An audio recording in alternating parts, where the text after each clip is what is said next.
Le vestiaire spinalien qui s'apprête à donc préparer son premier match de play-off. Les hockeyeurs spinaliens qui, vous l'avez suivi, vont donc retrouver leur meilleur ennemi, le finaliste de l'année dernière, cette équipe de Tours. On va prendre les nouvelles avec le capitaine Martin. Bonjour Martin. Bonjour. Alors c'est un petit air de déjà-vu évidemment. Ouais, ça rappelle de bons souvenirs pour nous, mais de mauvais pour Tours, je pense. Donc ils vont être revanchards. Il y a encore quelques joueurs qui étaient à Tours l'année passée, donc ils se souviennent de ce qui s'est passé. Nous aussi, mais c'est une nouvelle année, donc on remet tout à zéro et on espère aller le plus loin possible. Vous les aviez battus ici en saison régulière, ils n'étaient pas très bien à l'époque, ils ont redressé la barre.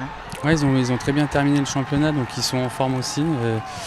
Et ils sont revanchards et ils ont une belle équipe, donc je pense que ça va donner des beaux matchs et des gros matchs ce week-end déjà. Bon, ceci étant, vous êtes les champions, donc favoris sur cette confrontation-là. Oui, mais après on va pas se mettre de pression supplémentaire, mais c'est vrai qu'on par rapport au classement on est favori, mais c'est une nouvelle saison qui commence, donc tout le monde repart à zéro. On va rappeler les règles du jeu, donc 2 matchs samedi et dimanche ici à domicile, un match ça c'est sûr mercredi à Tours et peut-être plus. Comment ça s'envisage? On prend match par match comme on dit traditionnel? Ouais, c'est vrai parce que il faut déjà bien commencer la série, c'est important, donc dès demain il faut absolument gagner le premier match pour pas les laisser prendre confiance justement et nous qu'on commence les playoffs de la meilleure des manières. L'équipe à la mode un peu nord-américaine, ça accroche beaucoup, c'est très physique. Ouais, en règle générale en playoff ça joue quand même beaucoup comme ça, mais eux ont tendance à jouer tout le temps comme ça, donc on a aussi des armes pour répondre à ça. On joue sur une grande glace, ils n'ont pas forcément l'habitude, donc on va essayer d'utiliser notre vitesse pour les déborder et les déstabiliser.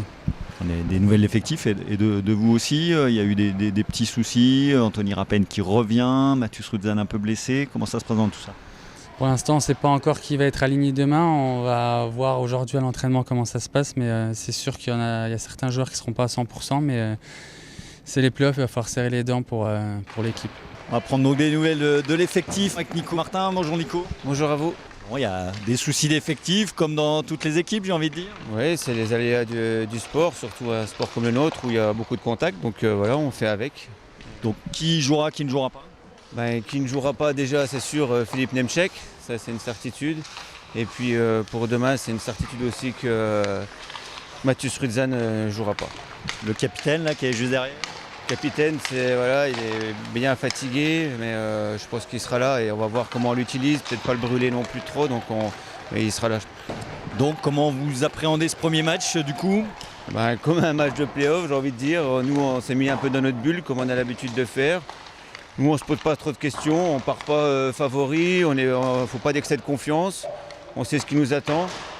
Tours, c'est pas forcément le meilleur tirage non plus parce que c'est une équipe qui frappe beaucoup. Donc à nous d'être intelligents sur notre grande glace. Et puis voilà, on connaît la bataille qui nous attend. Donc voilà, encore une fois, pas d'excès de confiance, être serein, savoir ce qu'on est capable de faire. Et puis voilà, pas paniquer, peu importe ce qui se passe. Par rapport aux absences, va falloir peut-être un petit peu modérer les ardeurs.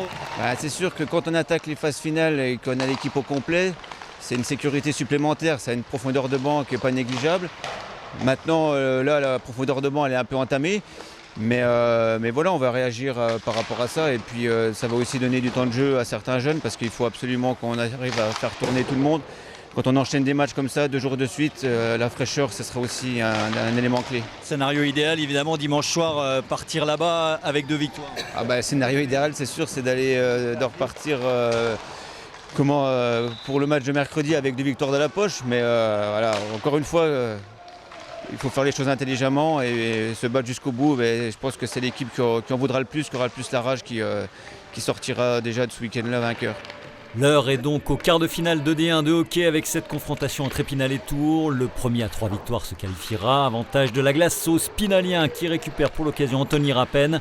Premier match samedi 18h05 à suivre en direct sur Vosges TV. Le deuxième débutera à 17h55 le lendemain. On en reparle largement dans l'émission Côté Sport lundi avec pour invité l'attaquant des Wildcats, Armand Jaillat.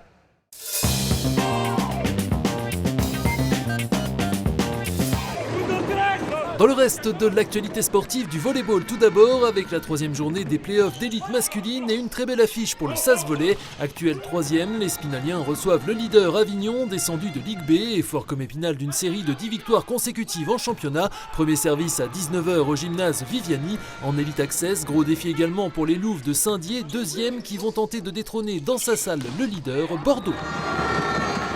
Après son solide succès 3-0 le week-end dernier à Belfort, retour à domicile pour l'ES Taon. 4e à seulement 2 points du podium, les Taonnais accueillent la réserve de Metz, 9e qui pointe à 5 longueurs. Coup d'envoi samedi à 18h au stade Robert Seyer. Toujours en N3, l'US Raon l'étape, premier relégable, se déplace à Sarre-Union, formation du milieu de tableau. En national, après son non-match face à Marignane, le SAS va tenter de se relancer à Rouen, une rencontre exceptionnellement programmée dimanche. Toujours en sport collectif, derby au sommet en pré-national de basket. Leader et restant sur une série de 12 succès consécutifs, le BCGE accueille son dauphin, le Val d'Ajol, qui ne compte qu'un point de retard. À l'aller sur ces images, les Golbéo-Spinaliens s'étaient largement imposés 110-70, entre deux d'envoi samedi à 20h au Palais des Sports. Double dose de handball ce dimanche, après une brillante qualification en Coupe de France le week-end dernier, reprise du championnat de National 2 pour les Spinaliennes, 4e qui accueille Cergy 7e, une formation qu'elles avaient largement battue à l'aller fin octobre. Coup d'envoi à 16h au Palais des Sports. À la même heure, mais au gymnase Viviani, leurs homologues masculins, bon dernier de leur poule de National 3 et déjà relégués, recevront Beauvais 4e avec un objectif inchangé, tenter de décrocher une 2e victoire cette saison. Enfin, au rayon des courses nature, direction ce dimanche Mirecourt pour les foulées et le trail des Luthiers organisé par la section locale de l'Attelé-Vosges. Deux formats au programme, un 14 km dont le départ sera donné à 9h30 de la rue Julie-Laurin et un 8 km à 9h45. Suivront dès 10h des courses pour les catégories minimes à Poussin et un tour des familles à 11h30.